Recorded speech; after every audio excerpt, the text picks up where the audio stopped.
बिस्मिल्लाहिर्रहमानिर्रहीम। अस्सलामु अलैकुम my dear students. I am Shahzad Waheed, your biology teacher. Lecture का आगाज़ करते हैं निहायत खूबसूरत दुआ के साथ, रब्बे ज़िदनी इल्मा। माय डियर स्टूडेंट्स, आज हम सर्कुलेटरी सिस्टम के एक और पहलू पे नज़र डालेंगे और वो पहलू है distribution of blood in different situation in the body. Right, इसको अंडरस्टैंड करेंगे हम उस टॉपिक के under that is given in your book, control of capillary beds. इसको अंडरस्टैंड करने के लिए हमने थोड़ा सा माजी के झरोकों में झांकने की कोशिश की है और आपको दोबारा से एक चार्ट बना के दिखाया है जिसमें आपको पता है कि हार्ट से जो हमारी आर्टरीज हैं वो डिफरेंट छोटी सब डिवीजन से होती होती इवेंचुअली कैपिलरीज के लेवल तक पहुंच जाती। फिर उसके बाद कैपिलरीज दोबारा से कंबाइन होती हैं और कंबाइन होने के बाद डिफरेंट लेवल ऑफ कॉम्बिनेशंस को अचीव करती हुई एक बड़ी वेन बना लेती हैं और ये वेन्स दोबारा से हार्ट में वापस आ जाती। आपको ये वाली बात भी पता है कि मेरी बॉडी में सर्कुलेशन की दो टाइप्स होती हैं। One circulation is between heart and the body और हम इसे सिस्टेमिक सर्कुलेशन का नाम देते हैं, and other one is between heart and lungs and we name it as pulmonary circulation. Right, तो माय डियर स्टूडेंट्स, इन दो किस्म की सर्कुलेशन की आपस में बड़ी जबरदस्त किस्म की क्या है, तालमेल है। इसके अलावा बॉडी के डिफरेंट पार्ट्स की आपस में जो कॉम्बिनेशन है वो भी डिपेंडिंग अपॉन सिचुएशन चेंज होती रहती है। इसको अंडरस्टैंड करने के लिए हमें देखना है कि एक्सचेंज कहाँ होता है। क्या आर्टरीज और वेन में एक्सचेंज होता है? तो आंसर इज नो। तो यहाँ हमने बहुत ज़्यादा बड़ा सा एक नो लिख दिया है कि यहाँ पर तो एक्सचेंज पॉसिबल नहीं है। तो फिर एक्सचेंज कहाँ हो सकता है? जाहिर है कैपिलरीज पे, तो हम यहाँ पे यस लिखेंगे। ये जो एरिया है जहाँ पे एक्सचेंज होना है, it is very very important. यहाँ पे हम लोग न्यूट्रिएंट्स को एक्सचेंज करना है, वेस्ट को एक्सचेंज करना है, हीट को एक्सचेंज करना है, राइट, मिनरल्स, आयंस, राइट, ये सब चीजें हमारे कैपिलरीज के लेवल पे एक्सचेंज हो रही होती। तो capillaries are of prime importance to carry out the exchange. Exchange मैंने क्या बोला है? न्यूट्रिएंट्स का हो सकता है, वेस्ट का हो सकता है, गैसेस का हो सकता है, हीट का हो सकता है। लिख देते हैं आप लोगों के लिए कि यहाँ पे एक्सचेंज न्यूट्रिएंट्स का हो सकता है, right, then exchange can be of gases, फिर उसके बाद एक्सचेंज हो सकता है वेस्ट का, and last but not the least is heat. तो ये सारी की सारी चीजें क्या कर सकती हैं या होती हैं exchange at the level of capillaries. जितनी बड़ी मेरी बॉडी है, जितनी नंबर ऑफ सेल्स मेरी बॉडी में ज्यादा होंगे, इसका मतलब यह है कि वहां पे उतनी ही ज्यादा ब्लड सप्लाई होनी चाहिए। More number of cells demand more amount of blood at the doorstep of the cells। हर सेल को जिंदा रहने के लिए ऑक्सीजन की जरूरत है, हर सेल को जिंदा रहने के लिए CO2 निकालने की जरूरत है, हर सेल को न्यूट्रिएंट के लिए ब्लड की जरूरत है और वेस्ट निकालने के लिए भी ब्लड ही की जरूरत है।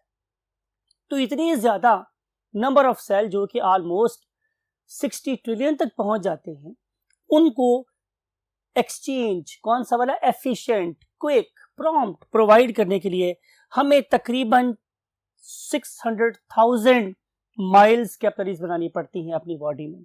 600,000 माइल्स कैपिलरीज मेरी बॉडी में प्रेजेंट है। अगर इतना ज्यादा मेरे पास पाइपिंग सिस्टम प्रेजेंट है तो फिर जाहिर है उसके अंदर फ्लो करने वाला ब्लड भी उतना ही ज्यादा होगा। तो आप सोच रहे होंगे कि ये ब्लड तो बहुत ज्यादा होगा, तो answer is yes, it is about 5000 ml, यानी कि जस्ट 5 लीटर। हमारी बॉडी में जो ब्लड सर्कुलेट कर रहा है वो सिर्फ 5 लीटर है।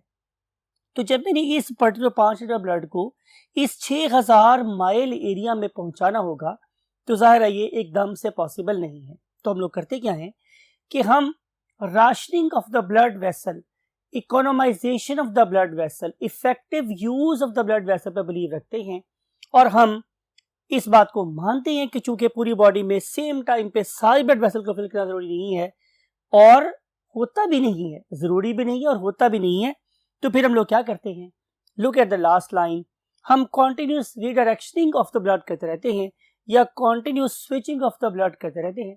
जिस ऑर्गन को ब्लड की ज़्यादा ज़रूरत है उसको ब्लड ज़्यादा पहुंचा देते हैं, और जहां ज़रूरत नहीं होती एट दैट वेरी मोमेंट वहां से हम ब्लड की सप्लाई को मिनिमाइज कर देते हैं, ज़ीरो नहीं करते। इसको अंडरस्टैंड करने के लिए we have to go to the next part of the word. Yes my dear students, आप लोगों से हम डिस्कस करेंगे एक सिनेरियो, और वो सिनेरियो मेरे पास ये है कि आप लोगों की कंडीशन हो सकती हैं दो। नंबर एक, या तो आप रेस्टिंग फेज में हो सकते हैं। हम दो डिफरेंट सिचुएशंस या सिनेरियोज को स्टडी करके अंडरस्टैंड करेंगे कि मेरी बॉडी किस तरीके से स्विचिंग करती है अमाउंट ऑफ ब्लड की in different situations in different organs.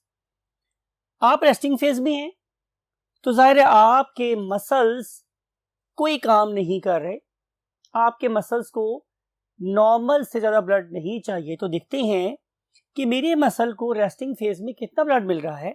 तो look at this particular table. इसमें आप लोगों को स्केलेटल मसल्स की रेस्टिंग वाले कॉलम में जो अमाउंट नजर आ रही है इट इज़ 1000 ml पर मिनट। हम इतना जो ब्लड है वो पर मिनट अपने मसल्स को रेस्टिंग फेज में सप्लाई करते रहते हैं। लेकिन मिसाल के तौर पे आप लोगों ने शुरू कर दी एक vigorous exercise. What is meant by vigorous exercise? Mean to say you begin to play tennis, or you run to deliver a ball, or you are going to play badminton for example, or you are a runner of marathon race। तो इन सारे cases में अब हालात बदल जाएंगे।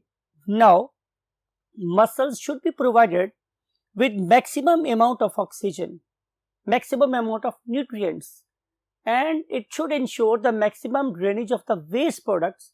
तो इस purpose के लिए आप फर्क देखें कि जो ही आप एक्सरसाइज की फेज में आते हैं तो अमाउंट 12,500 ml पर मिनट तक जा पहुंचती, and it is definitely very much synchronized और in harmony with the situation.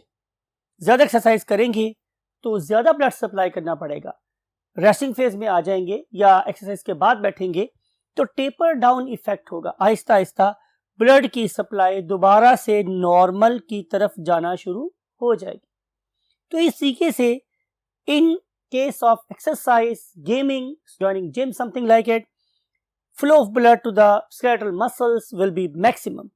अब देखना ये है कि इतने ज्यादा ब्लड को अगर यहाँ सप्लाई की गई है तो कॉम्पनसेटरी इफेक्ट कहाँ दिया गया है, मींस ब्लड का वॉल्यूम कहां से स्नैच किया गया है। तो उसके लिए आप देखेंगे माय डियर स्टूडेंट्स कि look at this, right, look at this, right.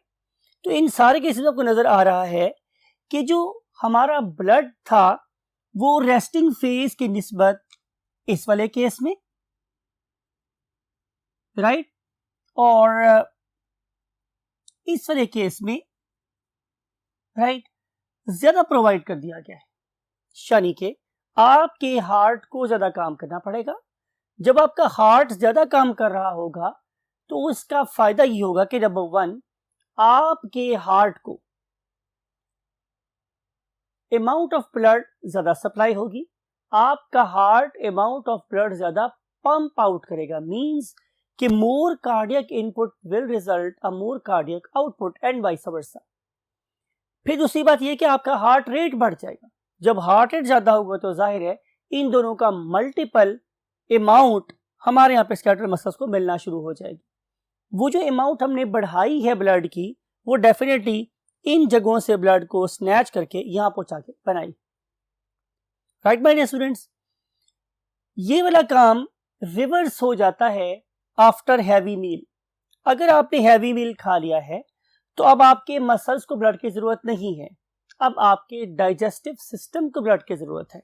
तो हम लोग क्या करेंगे कि हम पहले वाले प्रोसेस का रिवर्स कर देंगे। Now look at this thing कि जब आप रेस्टिंग फेज में थे तो इस पर्टिकुलर चीज की निस्बत यहां ब्लड देखो कितना ज्यादा हो गया है, राइट। आप you can see over here हम लोगों ने यहां जो देने वाला ब्लड था वो भी इसको सप्लाई कर दिया है, राइट।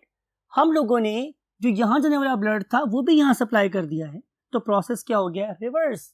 यहाँ जाने वाला ब्लड भी इसको सप्लाई कर दिया। तो जब आप रेस्टिंग फेज में जाएंगे, आपने खूब जी भर के दावत एंजॉय किया, you can say taken a very lavish meal for example, तो उस टाइम पे आप लोगों के viscera mean soft body part को ज्यादा ब्लड की जरूरत है, और उसको हम लोगों ने यहाँ से कम करके और यहाँ पे मैक्सिमम करके पूरा कर दिया है। एक और सिचुएशन जो आपकी बुक में नहीं दी गई लेकिन बहुत वाइटल है, वो क्या है, वो है थर्मल चेंज। जब आपके सराउंडिंग में चेंज आती है तो भी बहुत सिग्निफिकेंट वेरिएशन आती है आप लोगों के redistribution of the blood in the body में। फॉर एग्जाम्पल कि अगर आप सर्दियों के मौसम में खड़े हैं तो आप लोगों की बॉडी में से हीट लॉस हो रहा है, हम उस हीट लॉस को मिनिमाइज करने की कोशिश करेंगे। सिमिलरली अगर आप एक एक्सरसाइज कंडीशन में चले गए हैं तो आपके बॉडी की जो हीट है वो ज्यादा प्रोड्यूस हो रही है, उस पर्टिकुलर टाइम पे कूलिंग इफेक्ट को बेटर करने के लिए भी आप लोगों की स्किन की जो ब्लड सप्लाई है वो क्या कर दी जाती है, ज्यादा कर दी जाती है। सिमिलरली अगर आप रेस्टिंग फेज में चले गए हैं, आपकी बॉडी को अब हीट लॉस करने की जरूरत नहीं है, तो हम दोबारा से रीडायरेक्शन करेंगे और वो वाला ब्लड जो हम स्ट्रेनस एक्सरसाइज के दौरान में स्किन को प्रोवाइड कर रहे थे to get rid of excessive heat, अब वो दोबारा से रेस्टिंग फेज में रीडायरेक्ट होना शुरू हो जाए। आमतौर पर मैं ये कहता हूं कि इंटेलेक्चुअल्स के और सोचने वाले लोगों के ब्रेन्स ज्यादा सुपीरियर होते हैं, ज्यादा बड़े होते हैं, because they exert more force, they exert, you can say they demand more supply of blood to the brain, तो using more number of brains and developing more number of circuits, उनके brain के जो thinking और cognition और reasoning होती है वो develop हो जाती है। Same is a case with the body builders. Body builder वाले केस में क्या होता है कि ये वाले ऑर्गेनिज्म अपने मसल को ज़्यादा यूज करते हैं, उनके मसल डेवलप हो जाते हैं, राइट। तो it totally depends upon the usages of the organ and supply of the blood. आप इस पर्टिकुलर नॉलेज को अपनी बॉडी के लिए मैक्सिमम इस्तेमाल करने में कामयाब हों। आप बहुत अच्छा सोचें, आप बहुत अच्छे मसल्स को बिल्ड करने में कामयाब हों, ताकि आप एक हेल्दी और सेहतमंद जिंदगी गुजार सकते हो। इसी दुआ के साथ आई वांट टू से यू अल्लाह हाफिज।